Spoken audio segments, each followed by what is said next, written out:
Kejadian ini kalau tidak salah sekitar 31 Mei 2019, tepat di hari ini 26 Mei 2023 saya coba menulis kejadian yang pernah saya alami 4 tahun lalu. Anggap saja tulisan ini salah satu kenangan saya pernah mengalami kejadian yang di luar nalar.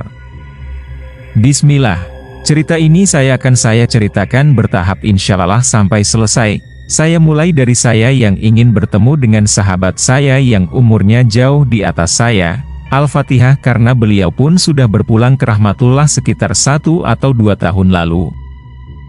Waktu itu sekitar jam 16.20 sore bunyi pesan dari HP Android jadul saya dan sebelumnya juga ada bunyi miskal. Lalu saya ambil dari saku celana sebelah kiri, saya lihat pesan dari teman saya, kita sebut saja Bang J. Bang J, Endrong. Isi pesan dari Bang J. "Iya Bang, kenapa Bang?"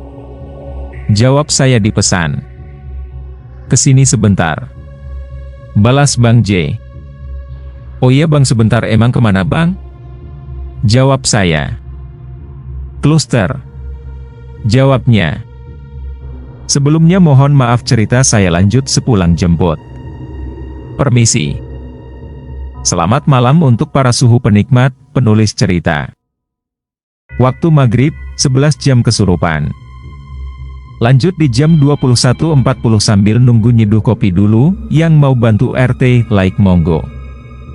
"Ngapain Bang?" Balas saya. "Udah buan mau enggak? Kemarin nanyain." Balas Bang J. "Ya udah bentaran Bang, gue lagi di ruko depan." Balas gue lagi. Setelah beberapa menit, sudah tidak ada lagi balasan pesan dari Bang J. "FY, saya di ruko depan itu habis ketemu kawan saya yang dimana dia seorang teknisi servis barang elektronik, letaknya hanya beberapa meter dari tempat saya tinggal. Dan klaster yang dimaksud Bang J juga jaraknya tidak jauh dari rumah saya, hanya beberapa meter turun ke bawah." Jam di HP saya menunjukkan pukul 17.18. Saya pamit ke teman saya yang di ruko, karena sudah tidak enak ditunggu oleh Bang J. Di ruko pun saya memang tidak sengaja mampir ke situ cuma untuk sekedar ngobrol, numpang ngopi dan rokokan. Sebut saja Ian, si pemilik ruko elektronik itu. "Ian, gue ke bawah dulu ya nemuin teman gue, entar dah gue main kesini lagi, gak enak udah ditungguin." "Oke Mang, gampang," sahutnya. "Makasih ya," jawab saya sambil nyengir. Kebetulan si Ian ini tidak sama sekali tahu siapa yang ingin saya temui di bawah, karena saya pun tidak bilang kepada Ian kalau mau menemui Bang J. Pikir Ian saya ke bawah paling seperti biasa cuma mau pindah tempat nongkrong, dia tidak tahu kalau saya mau ke klaster. Karena waktu itu si Ian pun tidak sama sekali kenal siapa Bang J. Akhirnya saya pun bergegas menemui Bang J. Dari ruko saya berjalan turun ke bawah, yang dimana ketika berjalan menuju klaster saya berpapasan oleh teman-teman saya yang lain yang lagi nongkrong. Saya pun hanya say hello dan hanya berjalan sambil bilang, "Bentar ya, bentar," sambil jalan dan nyengir-nyengir. Tidak lama saya sampai di sebuah bangunan minimalis, bangunan mini dengan tampilan yang elit. Beberapa bangunan sudah jadi dan sebagian lagi sedang proses pembangunan. Tok tok tok. Suara pintu yang saya ketuk dari arah luar. "Assalamualaikum, Baang." Suara saya dengan nada sedikit berteriak. "Maaswo." Suara yang sama sekali tidak asing lagi saya dengar, ya itu suara Bang J. Saya langsung membuka pintu dan masuk. Tak lama saya masuk, berdiri sebentar di ruang tamu dan menutup pintu, sambil bilang, "Di mana Bang?" "Dapur," sahut Bang J. Saya pun bergegas jalan menuju arah dapur. Sambil menyalakan sebatang rokok saya pun menghampiri dan duduk di lantai berhadap-hadapan dengan Bang J. "Kenapa Bang, tumben?" tanya saya sambil melihat wajah Bang J yang sudah penuh keringat dan nafas yang sedikit engos-ngosan. "Nih." Bang J menyodori saya sebuah botol kaca terbuat dari botol minuman kemasan berisikan air tidak penuh, 2 sedotan teh kemasan yang terpasang di tutup botol yang sudah dilubangi sebanyak 2 lubang. Sedotan yang satu terpasang cangklong kaca. Kalian yang membaca tulisan ini mungkin sudah mulai tergambar bukan? Alat apa yang disodori Bang J kepada saya? Ya, itu adalah alat untuk menghisap SS, sabu-sabu. Di dalam cerita tentang sabu-sabu, ini akan saya singkat menjadi SS. Jujur saja saya sebenarnya ingin menceritakan cerita ini sejak lama, karena alasan yang sudah jelas terdapat unsur narkoba. Terkadang untuk mulai menulis saya selalu berpikir 1000x takut setelah menulis terjadi apa-apa. Saya pun mengambil alat yang disodori Bang J. Hisap demi hisap, dengan korek api yang sudah dimodifikasi apinya menjadi kecil, saya dekatkan ujung api yang lancip ke ujung CK, cangklong. Selesai 2 hisapan saya bergantian dengan Bang J. Ketika di dalam CK habis, Bang J menungkan kembali, menghisap dan bergantian lagi. Begitu seterusnya sampai SS di dalam plastik itu habis tak tersisa. Setelah itu kita berdua mulai membenahi mainan tadi dan pindah ke ruang tamu. Di bangunan klaster yang sebagian belum jadi itu saya melihat dari arah ruang tamu. Pekerja atau kuli bangunan mulai mengakhiri pekerjaannya, mereka bergegas untuk kembali pulang menandakan hari sudah semakin sore. Klaster yang saya injak pun sebenarnya belum 100% rampung. Singkat cerita, di ruang tamu Bang J berniat hari itu mengajak saya ke sebuah tempat untuk menemaninya. "Abis ini mau kemana lu?" tanya Bang J kepada saya. "Enggak ada Bang, lagi enggak kemana-mana," sahut saya. "Temenin gue mau?" tanyanya lagi. "Kemana Bang?" jawab saya. "Gue disuruh jemput SS tapi lagi males bawa motor," kata Bang J. "Kemana?" jawab saya. "Depok," sahutnya. "Gue kan enggak tahu jalannya Bang," jawab saya. "Udah gampang," sahutnya lagi. "Jam berapa Bang?" tanya saya lagi. "Sekarang," sahutnya lagi. "Ah gila, gue belum mandi," sahut saya. "Udah gak usah, udah buru sekarang lo balik ganti baju, nanti gue jemput di gang rumah lo samping warung, nanti gue telepon kalau gue udah di gang," tutur Bang ketegas kala itu. "Ya udah oke dah Bang," jawab saya. Saya pun bergegas pulang, berjalan dengan agak cepat. Di tengah perjalanan samar-samar masjid mulai bersholawat, menandakan adzan maghrib mau berkumandang. Sampai rumah, kebetulan di rumah ramai keluarga saya, tapi saya tidak pedulikan hal itu, saya pun langsung mengganti pakaian. Ketika saya ingin mengenakan jaket, tak lama HP saya berdering. Ya benar, itu telepon dari Bang J. Waktu saya ingin mengangkat teleponnya, tapi Bang J sudah mematikan telepon lebih dulu. Tak lama ada pesan masuk dari Bang J, dia memberitahu kalau dia sudah di gang. Saya pun mulai mempercepat pergerakan saya. Ketika siap, saya langsung menuju keluar rumah, melewati keluarga saya begitu saja dan hanya berjalan sambil bilang, "Mau keluar dulu." Setelah beberapa meter dari pintu rumah, suara adzan maghrib mulai jelas terdengar. Saya terus berjalan menuju gang, sampai pada akhirnya saya menemui Bang J yang sudah menunggu. "Buset, lama banget kayak perempuan," gerutu Bang J. "Ya maaf dah Bang," sahut saya. "Ayo naik," suruh Bang J. "Bang masih maghrib, enggak mau abis adzan aja jalannya?" sahut saya. Sholat kagak lu nunggu adzan, udah ayo buruan nih bawa motor," seru Bang J. Tanpa menjawab apa-apa, saya langsung mengambil alih kendali motor dan mulai berjalan. Dengan postur tubuh Bang J yang agak gemuk, saya agak sedikit keberatan waktu membonceng Bang J. Sedikit tentang Bang J. Bang J adalah seorang ketua ormas, sudah beristri dan mempunyai anak. Saya tidak termasuk ke dalamnya, anggota ormas. Di klaster itu tugas dia menjaga keamanan, jatah ormas, dan Bang J ini dari kampung sebelah. Dari kampung sebelah yang mengelola jatahnya di wilayah atau tempat saya tinggal. Karena dia tahu semua dari teman-teman di tempat saya tidak ada satupun yang mengikuti kegiatan ormas, Jadi mungkin disitulah kesempatan Bang J masuk ke wilayah saya. Sebelum saya kenal, sebagian teman-teman saya sudah kenal dengan Bang J, jadi kebanyakan dari kami tidak ada yang keberatan atau tidak ada yang mengganggu kegiatan Bang J di wilayah saya tinggal. Selama kegiatannya tidak mengganggu toh masa bodoh saja.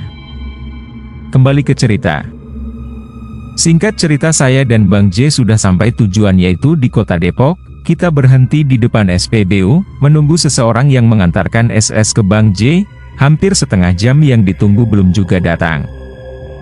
Akhirnya saya dan Bang J memutuskan untuk berpura-pura makan dan ngopi di sebuah warteg. Sesampainya di warteg kita hanya ngopi dan makan jajanan yang sekiranya bisa kita makan, karena orang yang habis konsumsi SS tidak akan nafsu makan. Sekitar hampir 1 jam lebih kita menunggu, ada satu motor yang datang menuju ke arah warteg tersebut. Tak lama Bang J berdiri dan menghampiri seorang pria remaja. Ya benar, itu adalah orang yang saya dan Bang J tunggu. Tak lama berbincang dengan Bang J, remaja itu pergi. Saya dan Bang J pun ikut pergi meninggalkan kota Depok dan kembali ke Ciledug. Berangkat dari arah A pulang melalui arah E atau jalur berbeda, demi keselamatan kami berdua, karena yang kita tahu resiko yang teramat tinggi. Tak terasa rasanya waktu sudah agak malam, saya dan Bang J tidak bisa melihat jam waktu itu, karena HP sengaja kita matikan sebelum sampai tujuan kembali. HP tidak akan dihidupkan, kembali lagi karena alasan takut atau berjaga-jaga. Di malam itu terasa sangat dingin walau sudah mengenakan jaket sekalipun, entah mungkin karena perjalanan yang jaraknya lumayan jauh. Singkatnya kami berdua hampir sampai menuju klaster, tapi ketika kami hampir sampai klaster, kejadian tidak mengenakan terjadi, hampir membuat kami berdua kaget dan parno. Sekitar 2 meter dari gerbang klaster tiba-tiba ban belakang motor metik milik Bang J meledak. Kami berdua beruntung karena tidak ada sama sekali warga yang mendengar ledakan ban tersebut. Karena kami berdua sampai di depan klaster, di sekitaran sama sekali sepi, tidak ada orang satupun lewat. Selama klaster belum rampung, sekitaran masih banyak kebun-kebun dan empang milik warga. Suasana yang cuma terdengar suara jangkrik di benak saya waktu itu. Jam sudah menunjukkan larut malam atau sekitar 1 atau jam 2 akan tetapi, ketika saya dan Bang J mendorong motor ke dalam klaster sekaligus kita juga masuk, saya yang waktu itu mulai menghidupkan HP, terkejut dengan apa yang saya lihat.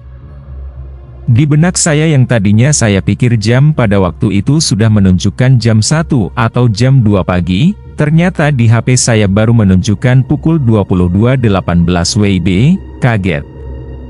Karena suasana di luar seperti pukul 1 atau 2 pagi, ditambah tidak ada warga satupun dan hanya suara jangkrik. Gila, baru jam 10? Seru saya saat itu. Gue kira udah jam 1 apa jam 2 pagi. Sambung saya. Iya, gue kira juga udah pagi. Tadi gue nyalahin HP juga sempet kaget. Mana ban motor meledak, kok bisa meledak pas udah mau sampai gitu ya? Sambung Bang J. Gue baru mau nginep niatnya di klaster, tapi pas lihat jam enggak jadi, nanti gue minta jemput bocah aja, suruh bawa motor gue. Sambung Bang J lagi. Untung gue deket Bang, tinggal jalan kaki nyampe. Ledek saya ke Bang J. Dari obrolan itu tidak lama Bang J mulai mengeluarkan timbangan digital dan alat hisap SS. Bang J mulai menimbang SS yang baru kita ambil. Hasil dari timbangan beratnya sekitar 10,52 gram. Selesai menimbang, kita mulai untuk tester SS tersebut. Setelah semua ritual SS selesai, saya diberi penawaran oleh Bang J. Mau duit apa bahan endrong? Tanya Bang J. Emang kalau duit berapa? Bahan berapa Bang? Jawab saya. Duit 200 sama pakaian sprem harga bahan 400.000, sahut Bang J. Berhubung jempol saya sudah mulai lelah, mata saya kriep-kriep, karena ngetiknya pakai HP dan ceritanya masih lumayan sangat panjang, jadi mohon maaf, saya akan lanjut lagi besok. Siang menjelang sore yang mendung rintik-rintik hujan, sehat selalu untuk para suhu. Enggak minta RT, like. Kalau mau bantu ya monggo. 11 jam kesurupan, waktu maghrib. Lanjut di jam 15. Biar semangat seduh kopinya dulu. Gue minta bahan boleh bang tapi minta 1G, biar sekalian gue kerjain. Jawab saya. Yakin lu? Kelar kapan? Sahutnya. 5 hari bang. Jawab saya lagi. Lu kalau bukan karena bocah sini gue enggak bakal kasih, nih 1, hati-hati lu ya. Sahut Bang J tegas. Makasih bang. Jawab saya. Singkat cerita jam sudah menunjukkan pukul 11.40 malam, pertemuan saya dengan Bang J selesai di malam itu, saya pamit pulang dan pergi meninggalkan klaster, mulai berjalan pulang, di tengah perjalanan dalam hati bertanya, balik ke rumah apa ke ruko Ian ya? Sambil berjalan dan menggenggam SS dari Bang J tadi, akhirnya saya memutuskan pulang ke rumah sebentar hanya sekedar mengambil alat hisap SS, kebetulan orang rumah sudah tidur semua, ketika sudah mengambil alat saya kembali keluar berjalan mengarah ke ruko Ian. Sesampainya di depan ruko Ian yang mungkin ada di dalam kurang mendengar teriakan saya dari luar, akhirnya saya mengetuk-ketuk teralis besi ruko sambil memanggil Ian. Tek tek tek Ian, oi Ian, tidur lo. Oi mang. Terdengar suara Ian dari dalam. Tak lama Ian menghampiri saya dan membukakan teralis besi rukonya. Dari mana lu mang malam-malam tumben? Masuk mang. Tanya Ian sambil menyuruh saya masuk. Enggak dari mana-mana, dah tutup lagian. Sahut saya sambil jalan masuk ke kamar ruko. Evi, di tempat saya si Ian ini memanggil teman-teman saya termasuk saya sendiri dengan panggilan Mang, Mamang karena kebetulan si Ian ini orang Sukabumi Jampang Surade. Sini Ian. Ajak saya. Wih mau dong, sahut Ian gembira. Itu ada adek lu lagi tidur enggak apa-apa Ian? Tanya saya. Enggak apa-apa Mang. Sahut Ian. Akhirnya saya mengajak Ian di malam itu sekaligus menumpang tempat untuk membungkus SS yang mau saya jual keesokan harinya. Di tempat saya tinggal saya memang dikenal sebagai bandar dan pemakai, selain SS ada lagi yang lainnya, tapi saya tidak sebutkan di sini karena itu di luar cerita ini. Saya pakai SS itu berdua Ian sambil mengobrol, posisi saya duduk persis di depan pintu dapur ruko, yang dimana ada satu pusat perhatian saya selama di situ mengarah ke kamar mandi ruko yang lampunya mati dan sengaja tidak dinyalakan beberapa bulan lamanya oleh Ian. Entah apa yang membuat saya selalu melirik kamar mandi tersebut, saya sempat berpikir apa perasaan saya saja kalau ada yang memperhatikan saya dari arah kamar mandi ruko, sambil menghisap SS dan membungkus. Setiap waktu pasti lirikan saya mengarah ke kamar mandi. Itu kamar mandi nggak ada lampunya Ian? Tanya saya sambil melihat ke kamar mandi. Males mang nyalahinnya nanti nggak lama rusak lagi, mending gue diemin aja. Sahutnya. Tapi air nyala? Tanya saya lagi. Air sama lampu juga mati, gue pakai air galon kalau mau mandi. Sahutnya. Buset. Kalah akuarium pakai air galon. Canda saya. Hahaha.